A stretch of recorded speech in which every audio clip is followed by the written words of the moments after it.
Assalamualaikum warahmatullahi wabarakatuh. Kami dari kelompok 8 Indralaya yang beranggotakan Saya Ayu Agustin dari Pendidikan Kimia Universitas Sriwijaya. Saya Eka Liana Putri dari Prodi Pendidikan Kimia Universitas Sriwijaya.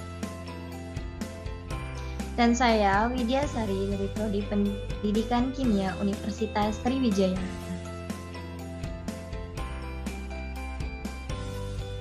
Judul praktikum kali ini adalah titrasi formal asam amino. Tujuan: mahasiswa menguasai prinsip-prinsip K3 pengelolaan laboratorium dan teknologi penggunaan peralatan dan instrumen kimia. Titrasi formal asam amino adalah metode penetapan asam amino berupa titrasi dengan larutan basa setelah ditambahkan larutan formaldehid untuk menghilangkan kebebasan gugus amino. Pada titrasi ini akan diperoleh kurva titrasi asam amino dari hasil hidrolisis protein menggunakan enzim protease. Selama hidrolisis suatu protein, sejumlah gugus karboksil dan gugus amino terus bertambah. Penentuan secara kuantitatif salah satu gugus akan dapat memberikan indikasi untuk mengetahui derajat hidrolisis dari suatu protein. Menurut teori Zwiter-Ion, apabila suatu asam amino dalam larutan dititrasi dengan basa, ini berarti hidrogen dari gugus amonium yang dititrasi. Gugus amonium dari asam amino adalah buffer pada pH tinggi atau di atas pH 11. Karenanya tidak mungkin untuk menitrasinya pada titik akhir suatu indikator. Reagen yang digunakan dalam praktikum ini adalah gelatin yang merupakan produk alami yang diperoleh dari hidrolisis parsial kolagen. Alat yang digunakan adalah tabung reaksi, pH meter, gelas ukur, inkubator, stopwatch, beker gelas, pipet tetes, dan biuret. Prosedur percobaan. Pertama-tama ambillah larutan gelatin sebanyak 100 ml.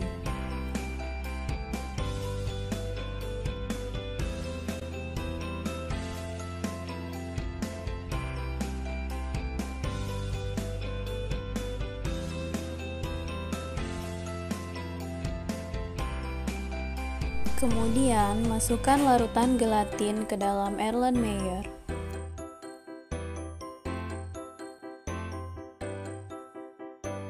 Selanjutnya, siapkan fenol petalen sebanyak 1 ml.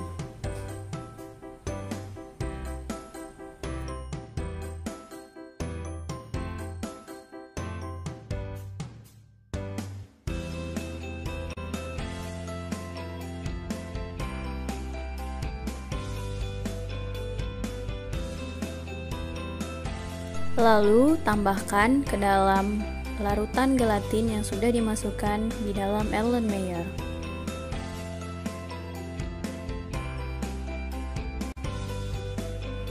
Dan ditambahkan NaOH tetes demi tetes sampai terbentuk warna merah muda.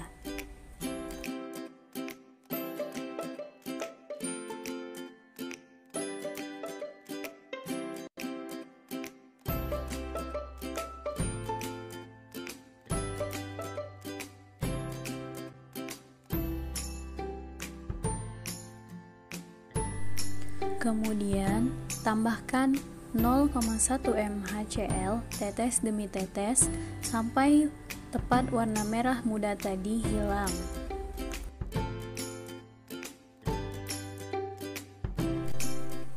Masukkan gelatin yang telah dinetralisir tadi ke dalam inkubator 38 derajat Celcius.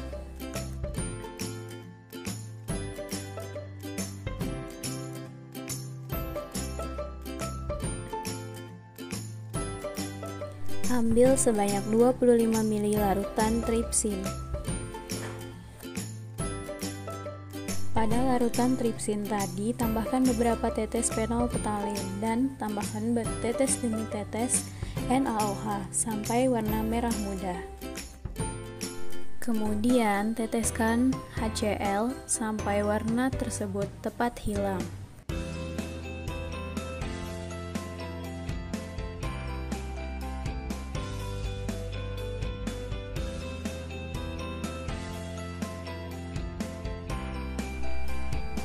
Tepat pada jam 0, tambahkan larutan tripsin tersebut ke dalam gelatin, lalu aduk sampai merata.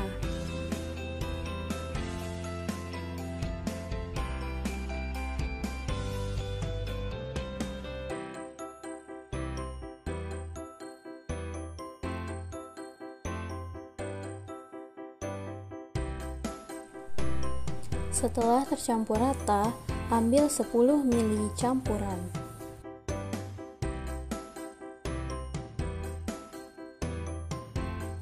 Lalu masukkan ke dalam 100 ml beker gelas.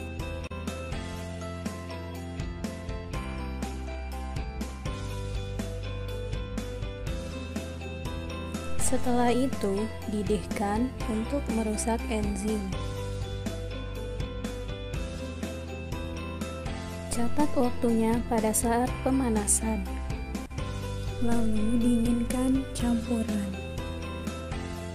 Setelah didinginkan, tambahkan 15 ml formalin netral dan juga 3 tetes fenol phthalein.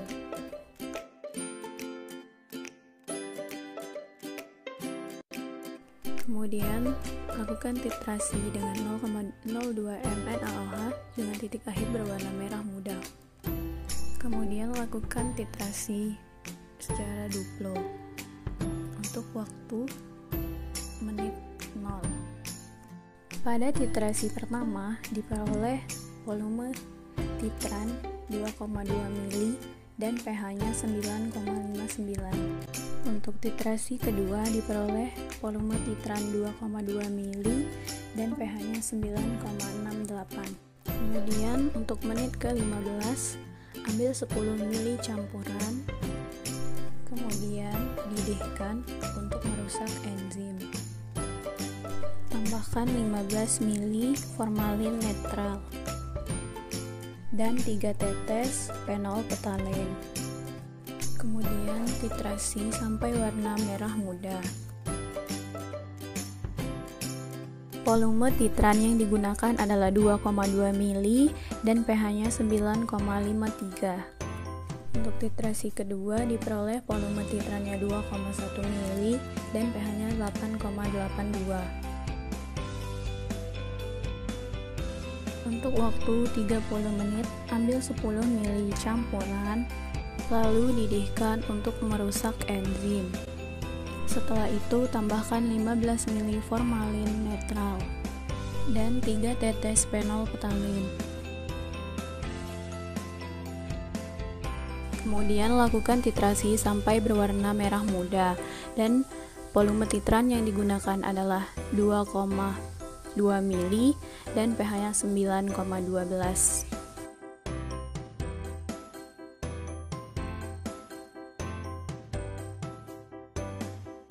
Untuk titrasi kedua diperoleh volume titran 2,3 ml dan pH-nya 9,7. Untuk waktu 60 menit ambil 10 ml campuran, lalu didihkan untuk merusak enzim.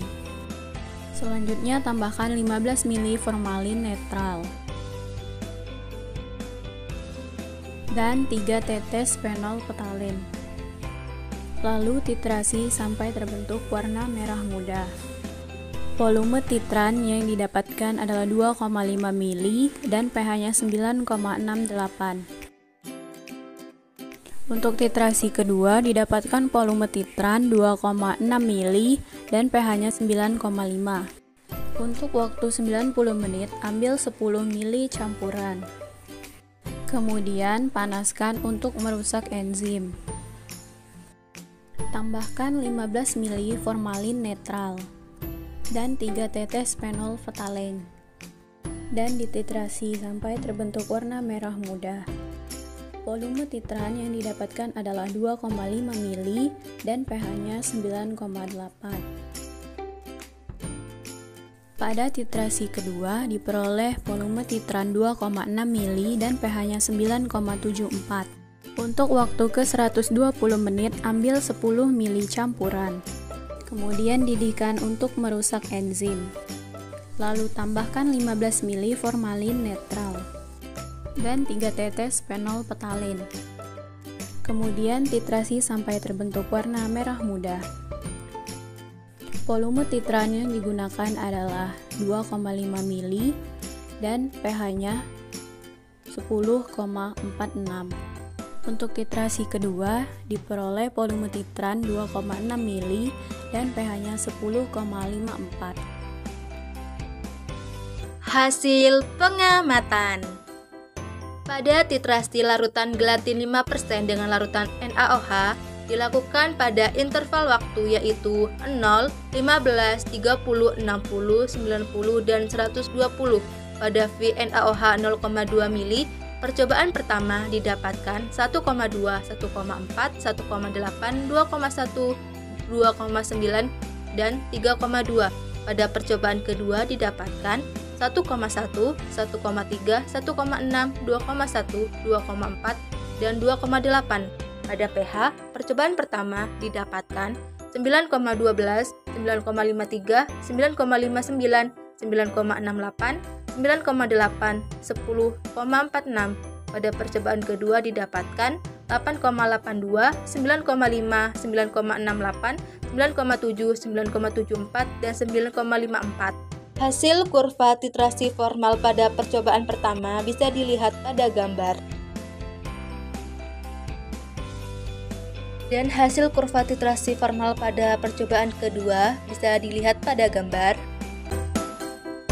Pembahasan derajat hidrolisis protein atau gelatin oleh enzim protease dari tripsin dapat ditentukan dengan titrasi formal asam amino. Larutan gelatin ditambahkan larutan PP dan larutan NaOH 0,2 m. Penambahan larutan NaOH dihentikan ketika warna larutan telah menjadi merah muda yang ditimbulkan oleh adanya indikator PP dalam suasana basah. Tujuan penambahan NaOH adalah agar larutan gelatin bersifat basah. Kemudian, larutan ditambahkan dengan larutan HCl 0,1 m sampai warna merah muda larutan hilang pada pH 8,0. Pada pH 8,0, larutan gelatin akan mampu bereaksi dengan sempurna dengan enzim protease yaitu tripsin. Pada pH 8 merupakan pH yang optimum bagi enzim untuk menghasilkan asam amino. Perlakuan yang sama juga dilakukan terhadap larutan enzim protease atau tripsin. Perlakuan tujuan menjaga pH larutan 8,0 adalah untuk mengaktifkan enzim tripsin dalam memecah protein atau gelatin karena tripsin bekerja efektif pada pH 7,7 sampai 8,0. Kesimpulan pertama, protein dapat dihidrolisis dengan enzim protease dan melalui titrasi formal asam amino. Kedua, kurva hubungan antara volume NaOH terhadap waktu dan kurva nitrogen asam amino terhadap waktu pada titrasi formal asam amino berbanding lurus, di mana semakin lama larutan didiamkan maka semakin banyak volume NaOH yang diperlukan. 3. Titrasi formal asam amino adalah metode penetapan asam amino berupa titrasi dengan larutan basah. 4. Pada percobaan ini reagen yang digunakan adalah gelatin. Dan yang kelima, indikator yang digunakan dalam praktikum ini adalah phenolphthalein. Thanks for watching. Wassalamualaikum warahmatullahi wabarakatuh.